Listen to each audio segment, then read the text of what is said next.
વરસાદમાં રસ્તાઓ ધોવાઈ જવાના અનેક કિસ્સાઓ સામે આવ્યા છે। હવે ધોરીમાર્ગ પર પણ મોટા ખાડાઓ પડવાને કારણે વાહન ચાલકોને હાલાકી ભોગવવી પડે છે। તાજેતરમાં નવા બનેલા દિલ્હી મુંબઈ એક્સપ્રેસ વે પર વડોદરાથી ભરૂચ તરફ જવાના એક્સપ્રેસ વેના કેટલાક ભાગમાં આરસીસી રોડ પર મોટા ખાડાઓ પડી જવાને કારણે ગતરોજ અનેક વાહનોના ટાયર ફાટ્યા હોવાનો કિસ્સો સપાટી પર આવ્યો હતો।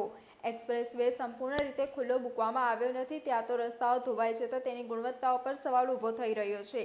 જ્યારે બીજી તરફ નેશનલ હાઈવે 48 પણ ઠેર ઠેર મોટા ખાડાઓ જોવા મળ્યા છે। એક તરફ સુરત તરફથી આવતા વાહનોને વડોદરામાં સાંકડા બ્રિજને કારણે બામણગામ, પોર અને જાંબુઆ નજીક ભારે ટ્રાફિક જામ સહન કરવો પડે છે, ત્યારે બીજી તરફ શહેર નજીક દુમાર ચોકડી નજીક સર્વિસ રોડ અને સાવલી તરફ જતા રોડ પર અસંખ્ય ખાડાઓથી વાહન ચાલકોને ભારે હાલાકી પડી રહી છે।